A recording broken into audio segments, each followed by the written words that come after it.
Okay, this is Dr. Muhammad Numan Islam Khan, and this is lecture number 14 of our course, which is Numerical Methods.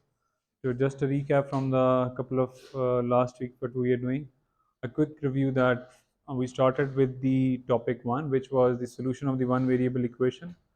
And in the solution of one variable equation, we have done bisection method, Newton's method, fixed point method, secant method, method of false position. Okay. So in all those methods, one thing is common. That is, we start from some initial guess, uh, and then we proceed in the sequence. We develop a sequence that we wanted to go towards our convergence point, obviously, towards our solution, and we stop up to certain decimal places. We go up to certain decimal places because we wanted a solution up to certain accuracy. Okay, so that is a common thing that we have seen in the topic number 1. Then we move to the topic number 2, which is the system of equations. Okay, we are in that particular topic.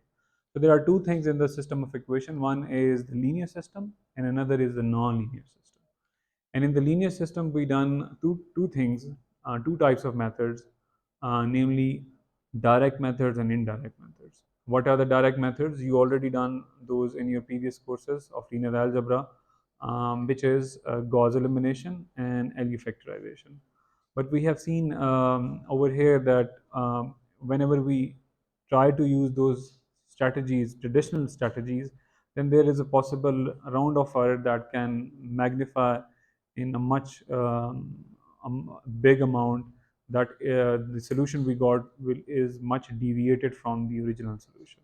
Okay, so we introduced the pivoting strategies, and we have seen those methods with the pivoting strategy. The thing you see in the direct method is that they follow certain procedure and give you an answer. They does not start from any initial guess. Okay, but we have seen in the last lecture the two methods, namely Gauss Jacobian and Gauss iterative schemes. Okay, the both methods take an initial guess, same as in the topic 1 we have seen, and then they built a sequence that try to go towards the solution. Okay, so and we have seen that what is the criteria of that the sequence will be convergent.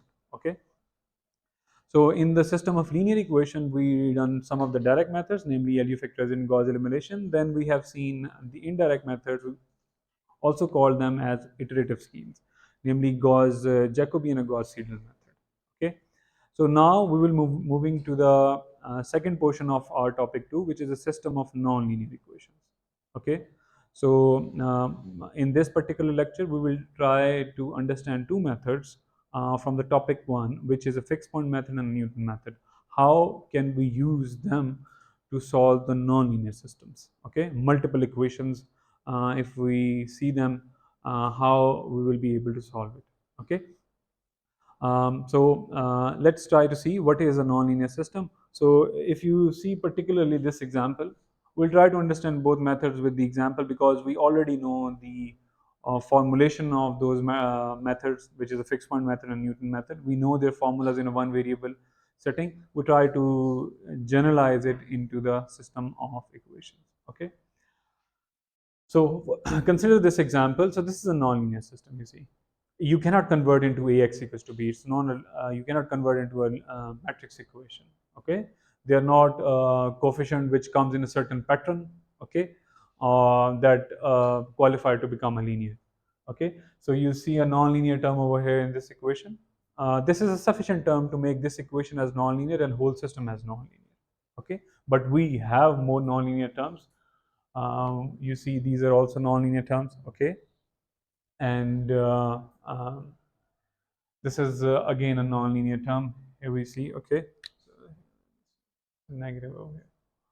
Okay, now let's first try to implement the fixed point method onto this problem.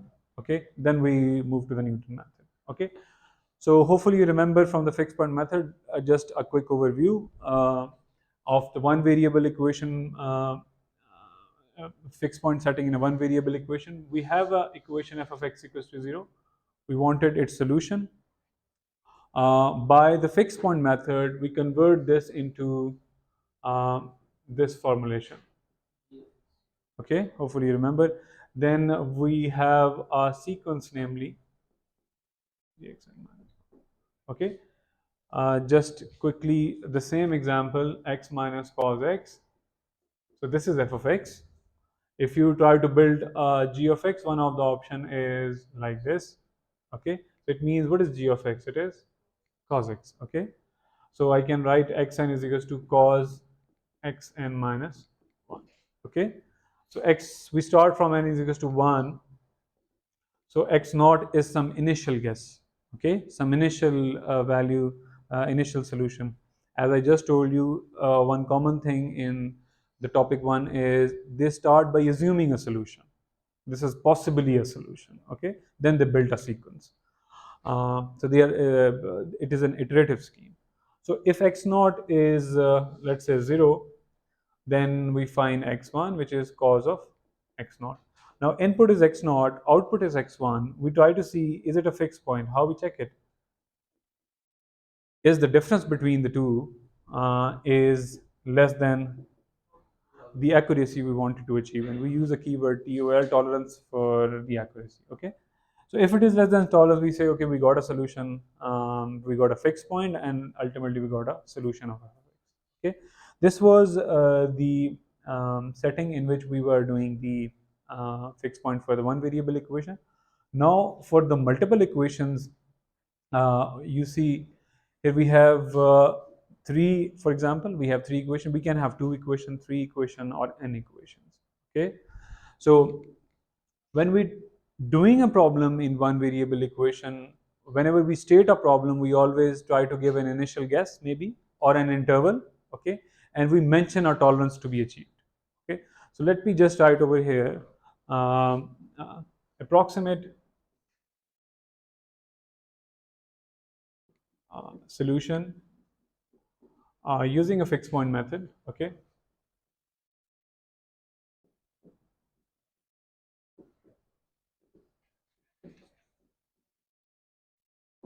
up to 10 raised to power minus 5. Okay, with initial guess,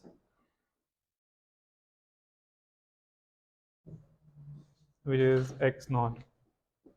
You can relate it from the previous topic of the Gauss-Seidel and Gauss-Jacobi method. We start from an initial guess as a vector solution, because the unknown is my vector, capital X, over here, that I wanted to find, and it is x1, x2, and x3. I wanted to find the value of x1, x2, x3 which satisfy the system. Okay, it means satisfy all equations. So we have let's say it's 0.1, 0.1, 0.1. Okay, I'm just writing in a row form. Okay, I'm just putting a transpose here, so it is a column vector. Okay, so I just assume other values than 0. Okay, just to have maybe a view that how, if for example, if I choose other values, how they will be going towards a solution. As we seen as 0 values in the previous cases, you'll see a relation between the Gauss-Seidel, Gauss-Jacobi method and the method we're just trying to use. Okay, so it means we wish to find a solution up to the given accuracy, and this is the initial guess. By the way, uh, this is the initial value of x1, this is the initial value of x2, and this is the initial value of x3. How we identify it? By an index, and we're using index on a superscript. Okay, putting a position above it, because there are the variable names in the subscript, so we're just putting it in a superscript position, just to make sure that this is an index. Okay, this is the initial value of x1, initial value of x2, and initial value of x3, or they are the value at the 0th step. Okay, initial values, like p naught, like x naught. Okay, x naught is an initial solution. Okay, so this is the initial guess. Now, if I try to write the problem into the form where I need to convert this f of x into this particular form, okay, now we have actually capital F of x. Now, what this capital F is, this is small f is just representation of one equation. Now, capital F is a vector. Okay, here we have the first equation f1.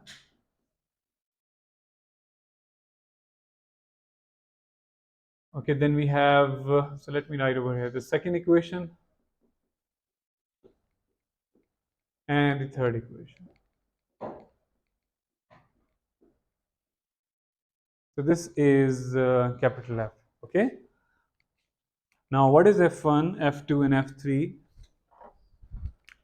So this is the equation number. This is f1. This is f2, and this is f3. Okay. So because when we have x minus cos x equals to 0, we call it as f. So let me just name the equation as f1, f2, and f3. Okay. So these are the equations. Now I have to develop, as I develop a g here, I need to develop some g here, okay, which is g of x. Okay. Now how to develop this g of x?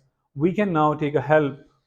So there will be g1, there is the g2, and there is g3. And we can just take an help from the previous lecture, what we have done in the Gauss Jacobian or Gauss Seidel method. Okay, so for this particular example, let's try to find. So what we have done in the Gauss Seidel Gauss Jacobi method, we find the value of x1 in terms of other variables from the equation number 1. We find the value of x2 in terms of other variable from the equation number 2. And we find the value of x3 in terms of other variable from equation number 3. Let's try to do the same from the given system. Okay.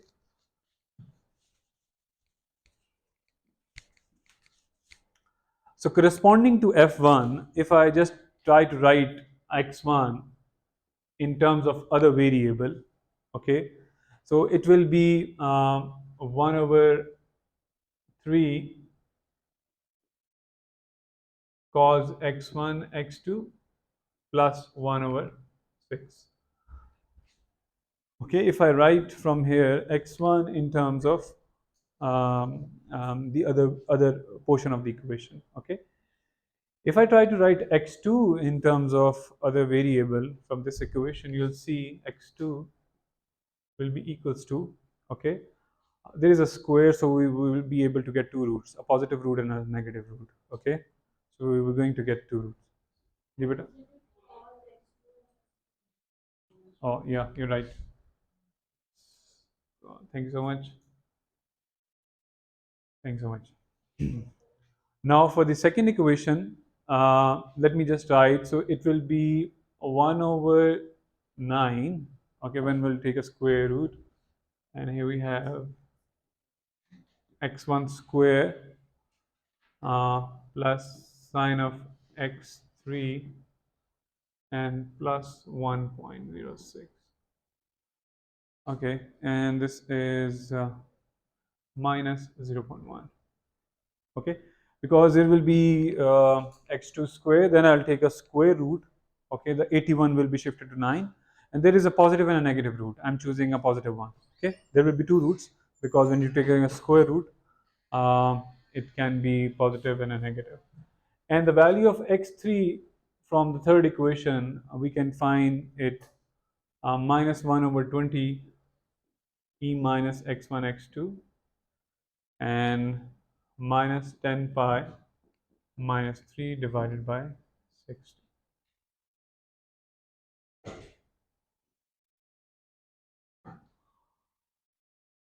Okay, I'm just calling it as x1, x2, and x3. Okay, and this is g1, this is g2, and this is g3. Okay, so if I write the value of a g1 here and a value of a g2 here and a value of a g3 here, this will be g of x. Okay, and by the way, what we wanted, we will say p as a vector. Okay, what is p? P is p1, P2, and P3. So these are three real numbers. When put in the vector, it will be in quantity in R3 because our solution actually lies in R3. Okay, so this P is a fixed point, a fixed vector maybe, okay, of G if G of P is what? P. If you're getting G of P same as P, then it is the fixed vector, okay, or simply you can say a fixed point, okay. So because if you just consider it as P1, P2, P3, then you can also call it as a point of R3, okay. Okay, you can also call it a point of R3. So so it is we wish to find this P. We wish to find this P. This is our actually goal. And there is a fixed point theorem that we have developed in the one variable equation that makes sure that, okay, this choice of G is a good choice of G that will take you towards the fixed point. Okay, so that choice of G, if I just try to remember from the one variable setting,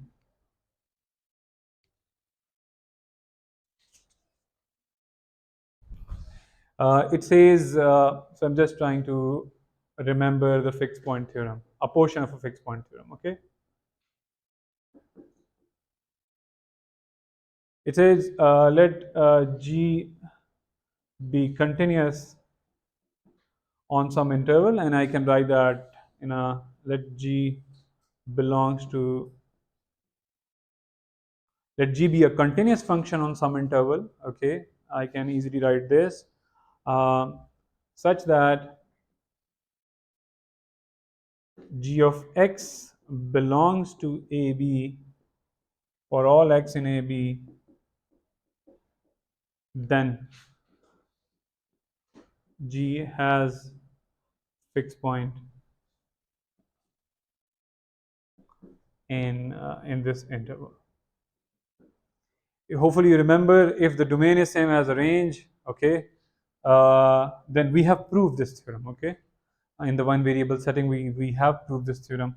This is one portion of the theorem, which is the existence of fixed point. Then we go toward the uniqueness of the fixed point, and it also tells us some information about the boundness of the iteration that fixed point method required. But I'm just sticking to this portion right now. So now here the domain will be obviously in R3, okay. So this is not a real number system that in which we are dealing. Our domain is in R3 because our problem is in R3, okay. We got three equations to solve. So my domain will be, let me just say, let G is continuous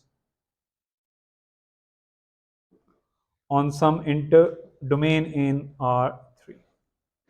Okay, so it will be obviously collection of some points in R3 because my domain, my problem is in R3. Okay, such that so let me just rewrite these things. So let me, rather than use a bigger G notation, because we just introduce a capital G to introduce into the system of equations, such that G is G contain in D for all X in D. Okay, is simply we replace an interval with the domain, with the actually a domain in R3, and I just written the same thing over here. Okay, so then G has a fixed point. Okay, a little bit of a tricky over here to to check these criteria, but the setting is the same. Okay, it's the same setting over there. So in your reference book there is section 10.1. okay, in your reference book I have uploaded something from there to read for you for regarding the fixed point theorem. Okay, it's just a one pager read. You can read about the existence of the fixed point. Okay, so okay, this is a little bit about the fixed point. Now let's try to solve a problem. Okay, how can we solve it? Okay, so we just constructed from the set of equations um, x1, x2, and x3. And if you just try to relate it with the Gauss-Jacobi method we did in the last lecture, okay, let me write over here. If I use the initial values, which is 0 0.1, 0 0.1, 0 0.1, onto the right hand side, I will get the updated value of x1, x2, and x3. Okay, these are the initial values of x1, x2, and x3. When I plug onto the right hand side, I will get the updated value of x1, x2, and x3. So let me just write over here an index which is I minus 1 and I minus 1. Okay, I minus 1 means at the previous step. If you plug the value at the previous step, you will get the value at ith step. Okay, and similarly, I can write over here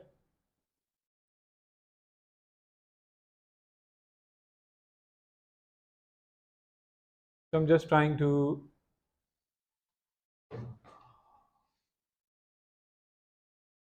so I just introduced the subscript notation just to represent the index. Okay, and we have I and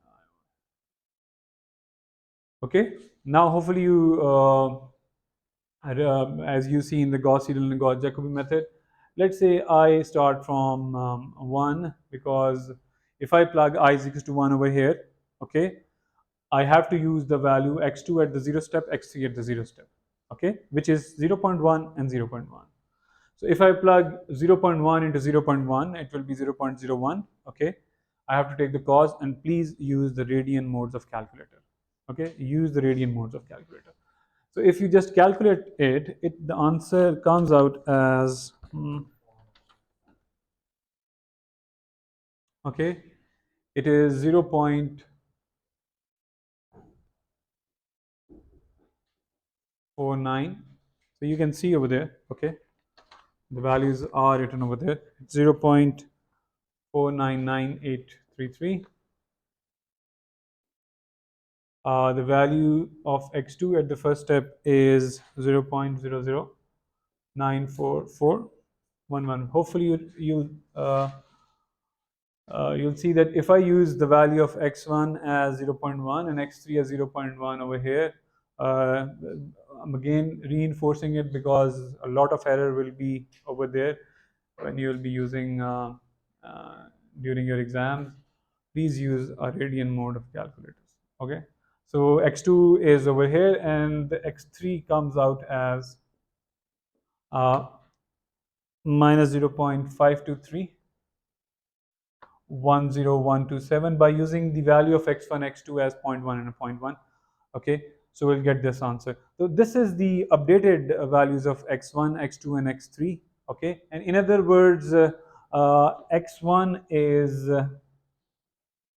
being updated with these values. Now we need to know that either we get to the solution or not. Okay, which is a stopping criteria. Okay, uh, should we stop? So how we check it? So we say, okay, this is the solution at the previous step. This is the solution at the next step. Okay, just take a difference of the two. And when you take a difference, this comes into the a vector form. We have to translate it to the real number system. We have to compare it with 10 to the power minus 5, okay, which is the tolerance. So we take the norm. Okay, there are two norms that we're usually using over here. Either one is a two norm called a two norm, another is called an infinite norm. Okay, so let's check an infinite norm. Okay, if you take the infinite norm, it comes out as 0.423. Okay, and hopefully you remember the infinite norm. It is the absolute maximum value in the vector. If I just ask you, okay, if this is the vector, what is the infinite norm of this vector? Okay, let's say of this vector, you'll see, okay, what is the maximum absolute value, which is 0.523. Okay, you will say, okay, this is the uh, um, infinite norm. You see, when you take the difference of this vector with the previous one, because in the previous vector all the entries are same, it means the maximum value of this interval will be the maximum value of the difference of the two. Okay, because they are the constant values. Okay, so that's why it's when you have subtracted the value 0.1. Okay, so it comes at as 0.423. Okay, so we got this as an infinite norm. Now, is this less than tolerance or not? No, it is not less than tolerance. Okay, or you can just write it is greater than tolerance. Okay, so it means we need to find x2 using I is equals to 2. Okay, now if I use I is equals to 2 in this particular iterative scheme, you will see I will have the updated value of x1, x2, and x3. So now we will be, let me just put a transpose here because it's a solution is a column vector. Okay, so just see over there, these are the values that we got at the second iteration. Okay, and what is the uh, error that we got in this particular? It's 9.4 into 10 to the power minus 3. Okay, so if you subtract x2 from x1, okay, and take an infinite norm, this is the value you're going to get, which is 9.4 into 10 to the power minus 3. Okay, so we got a solution at the fifth iteration. When at the fourth iteration, you see the number is 10 to the power 1.2 into 10 to the power minus 5. It is not less than 10 to the power minus 5. Okay, it is 1.2. So it's actually 10 to the power minus 5 is what? It is 1 into 10 to the power minus 5. So 1.0 into 10 to the power minus 5. This is 1.2. It's 0.2 value more than the 10 to the power minus 5. Okay, so if we have to calculate the fifth iteration, we got a solution at the fifth iteration, which you can see over here. Okay, please complete this, do the practice. Okay, it will be sufficient for understanding this particular. Okay, so now we can say one thing, which is that um, uh, the Gauss-Jacobi method, okay, and a Gauss-Seidel method are it is actually the motivation has been taken from the fixed point methods. Okay, it's trying to use the fixed point theory to solve a problem. Okay, because it's what it's trying. It's trying that the input should be coming near to the output. Okay, so that's how you find the fixed point of the method. Okay, so the Gauss-Seidel and the Gauss-Jacobi method are also actually the motivation is taken from the fixed point method for the solution of the linear systems. Okay, for the linear system. Now, as we improvise the Gauss-Jacobi method and we have developed Gauss-Seidel method, okay, what was the observation over there? The observation is, this is the initial guess, okay. Now, if I just use I is equals to 1, okay, and if I got the updated value of x1, okay, now to calculate x2, we got two options of x1, namely this value and 0.1. Okay, so we have updated the value of x1, uh, and there is a previous value of x1 which is 0.1. So out of the two, if I use the updated value, okay, so the method was called in the linear system as Gauss-Seidel method. If you impose the same condition over here, okay, it means rather than I minus 1 index of the variable x1, I can use I index. Okay, and to calculate x3, I can use I index on both x1 and x2. Okay, if you just impose this particular condition, it's same as the fixed point method, but it is called the maybe an accelerated version. Okay, an accelerated version of the fixed point method. We're just trying to use the information we have calculated. Okay, so we're just trying to do that. So if you use such observation, Okay, then you got a solution in fourth iteration. Okay, so in this table, if you see, the x1 is coming as 0.499833, is same as in the previous one, but x2 and x3 are different. Okay, so the reported value of error is same as 0.423, but you see at the fourth iteration we got an the accuracy that we wanted of 10 to the power minus 5. Okay, so if you just impose this condition, it is a fixed point method, but it is an accelerated conversion or accelerated version of the fixed point method. But traditionally speaking, in the system of equation, we try to stick with the basic version. Okay, for the system of equation, there are many tricky things in over there. We will not going into over there, obviously due to the demand of the topic, portion of the topic that we have to cover in this particular course. Okay. Okay, so this is about the fixed point method. Now coming to a second method, which is, so let me just write over here because I have a liberty to reuse the same thing. Use the Newton methods to solve this linear system, non-linear system. Okay, so let's try to recall what was the Newton method in the one variable equation, and then we'll see how can it help us in solving this problem. Okay, so just remember what was the Newton's method. So if there is a problem f of x equals to 0, we develop a scheme, namely Pn is equals to Pn minus 1.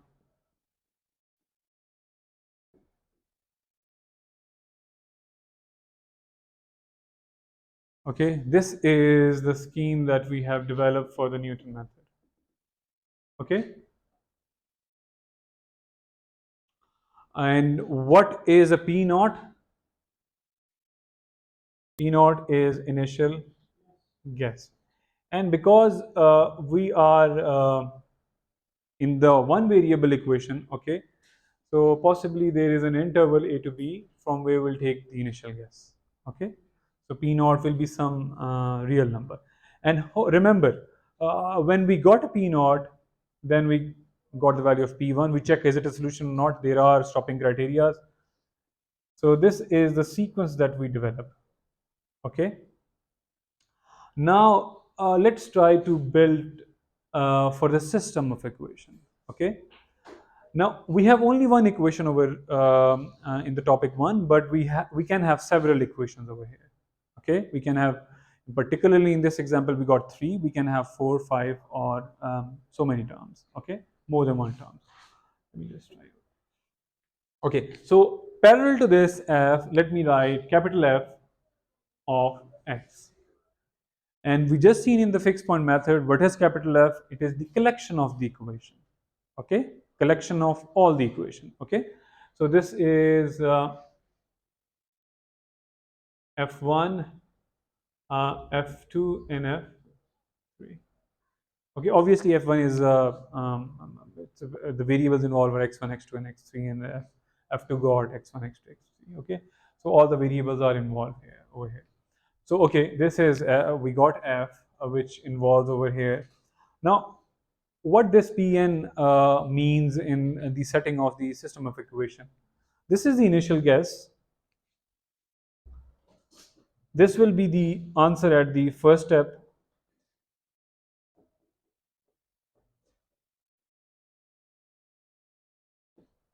So xn means value of x1 at the nth step, value of x2 at the nth step, and the value of x3 at the nth step. We can obviously, we have number of equations, number of variables, we can just make it up to the equations we have, or up to the variables we have. Okay, so it means, let me just try to write over here the formula, which is x n. Now to represent the index, we're using a superscript and just plugging to the superscript. It is xn minus 1 minus, so rather than small f, we got capital F over here. And here we have a special thing which is, and we just try to see it. It says you need to take the first derivative of the equation, okay, f of x, and then you have to plug x value as p n minus 1, okay. So let's see how we can do that. So I'm just writing f, capital F derivative, okay. This is, by the way, Newton method for the system of a nonlinear equation, but obviously there is something we need to understand, okay.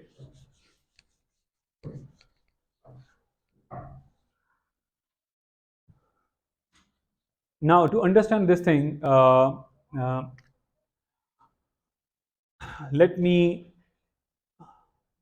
try to write, okay, for f. So if there is f of x, capital F of x, then what we meant by f derivative? It is a first derivative. Particularly in this equation, particularly in this problem, we have three equations, okay. Just look up into the first equation. How many variables are over there? Three, okay.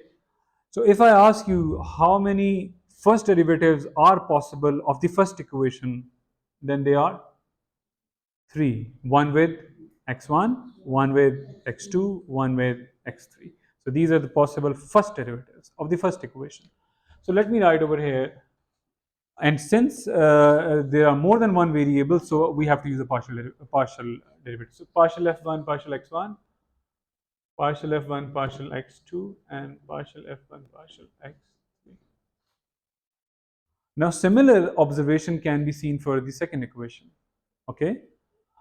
So second equation is represented by the value f2.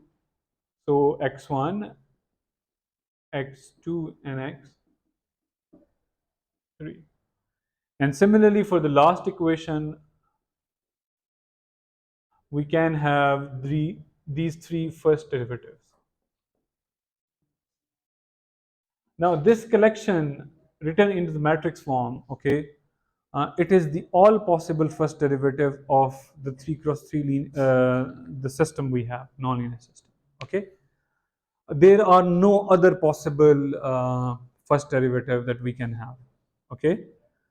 Okay, so if for example we have n equations, n variables, then this matrix will be of n cross n. First equation will contain the derivative of the first equation with every variable, x1, x2, x3, so on to xn, okay. So this will be a square matrix of n cross n.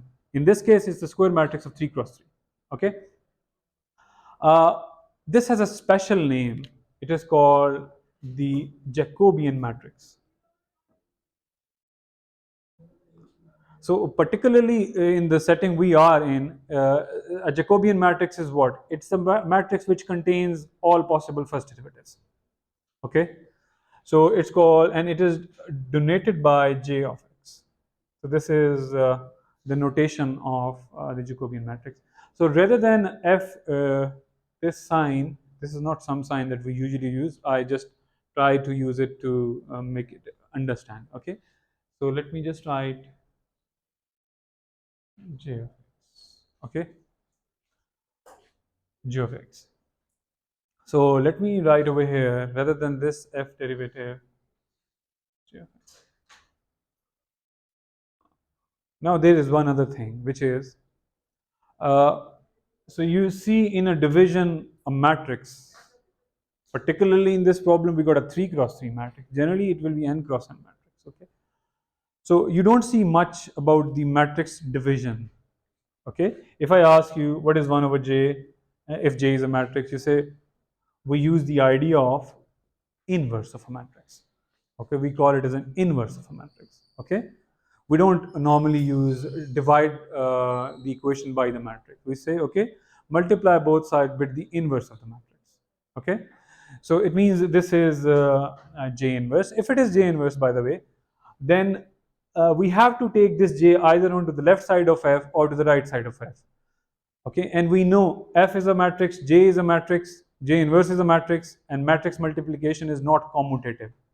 If you place onto the left hand side and if you place on the right hand side, they can be different.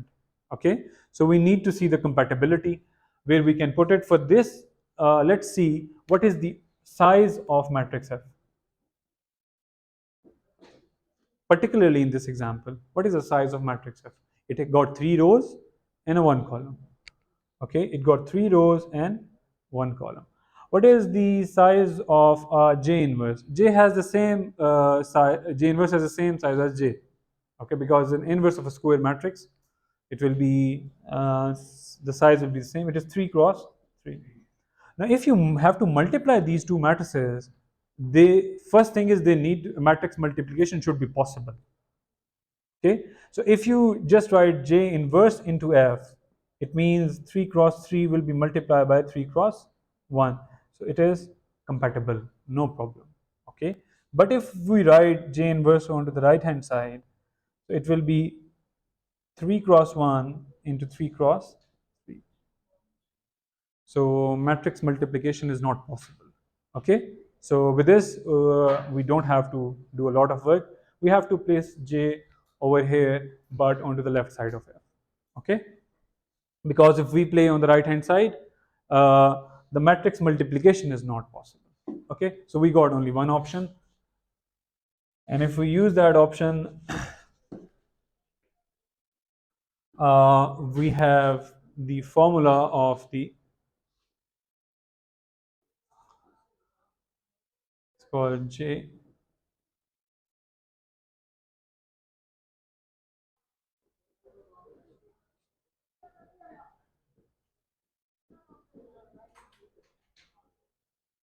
Okay, and n starts from 1, 2.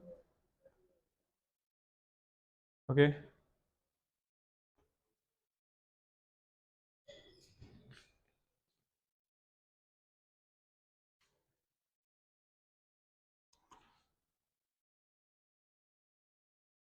okay, this is Newton's method.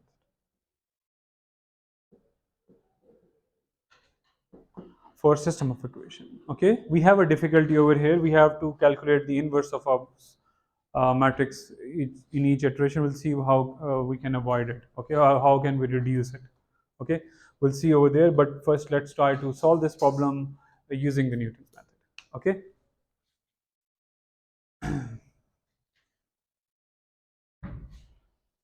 so hopefully you remember what is capital F. Hopefully you remember what is capital J. Okay, let me just write specifically for this example, and then I'll try to, okay, let me just write things over here. So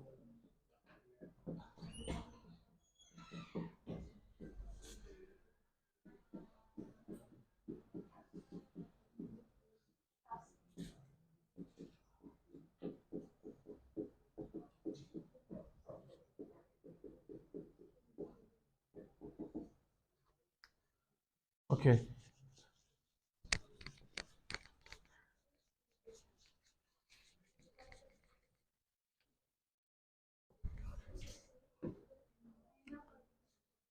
okay, so let's write capital F. Okay, so this is 3x1. So first equation have to written in the first position, 3x1 minus cos x2 x3 minus 1 by 2. The second equation is x1 square x2 plus 0.1 whole square plus sin x3.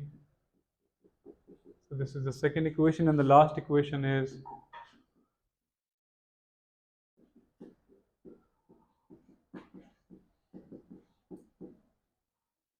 okay, this is capital F of x. Okay, and what is the g of x?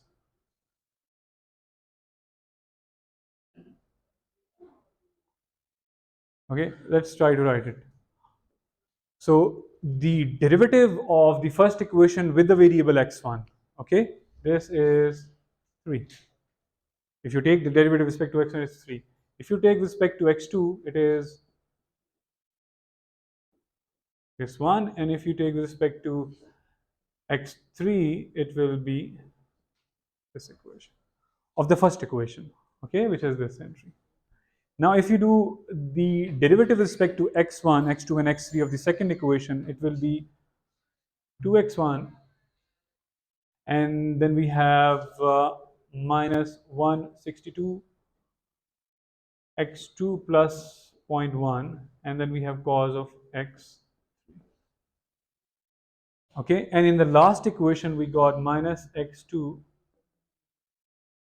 and minus x1 and got 20. Okay, I take the partial derivatives of the third equation with respect to x1, x2, and x3. Okay, so this is a 3 cross 3 matrix. Okay, let's start a Newton method. Okay, n is equals to 1. x1 will be x naught minus j x naught inverse and then f of x. Okay,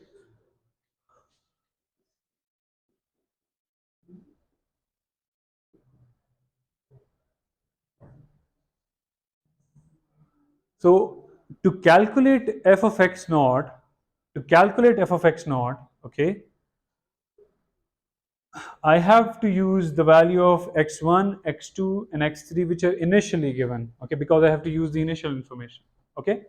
And if I calculate it, so I use the value of x1 as 0.1, the value of x2 and x3 as 0.1, because this was in the initial guess.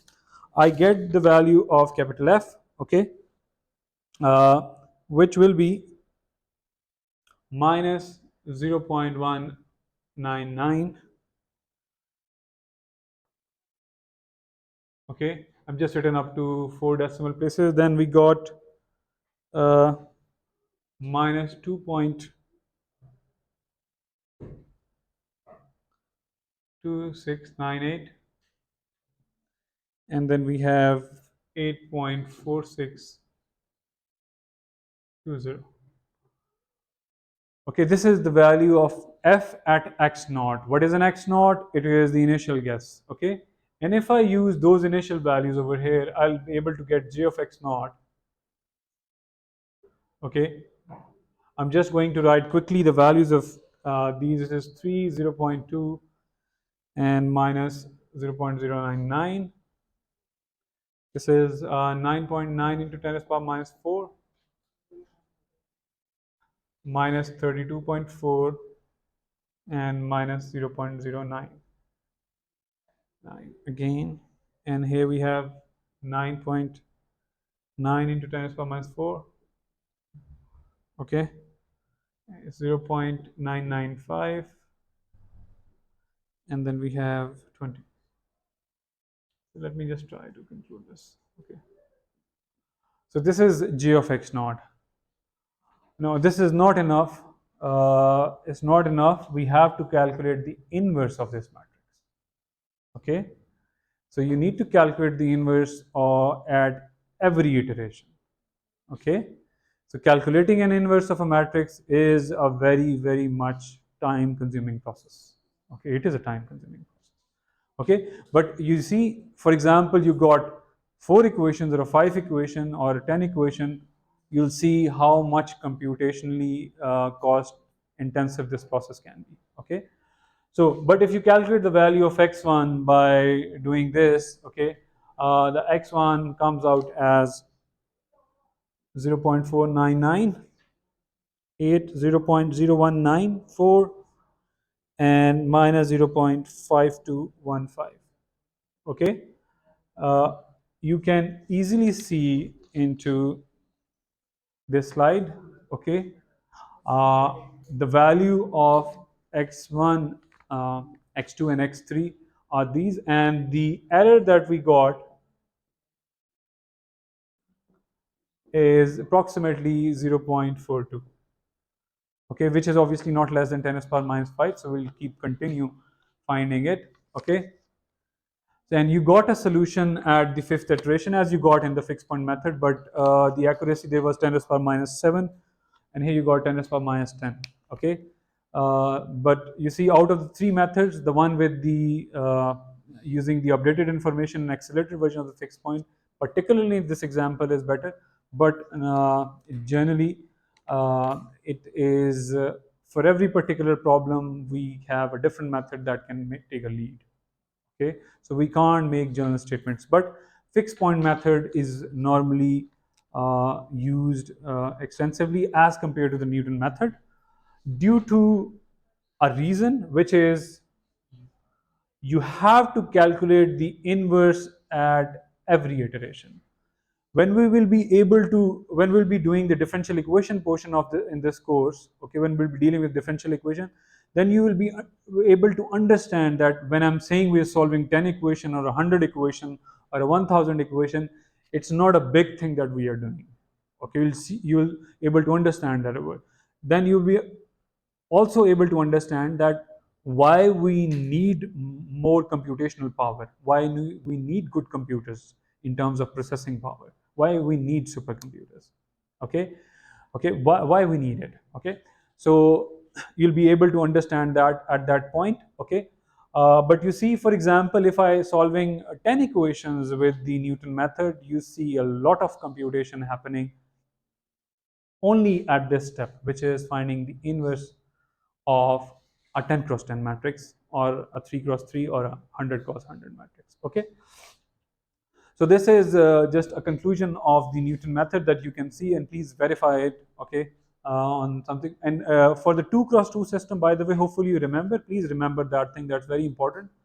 So regarding this, for a 3 cross 3 system, you have to use the calculators to find the inverse if you have to find in your exams.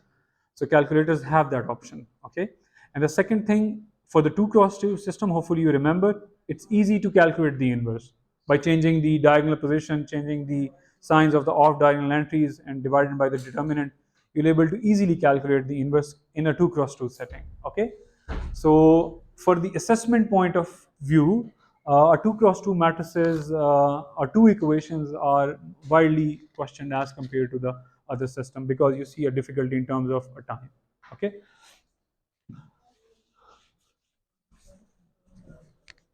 okay, we'll just going to conclude this lecture. Okay, by a final statement, which is to cater with the inverse of the matrix, we convert that into the linear system. Okay, and please go to the section 10.2 of your reference book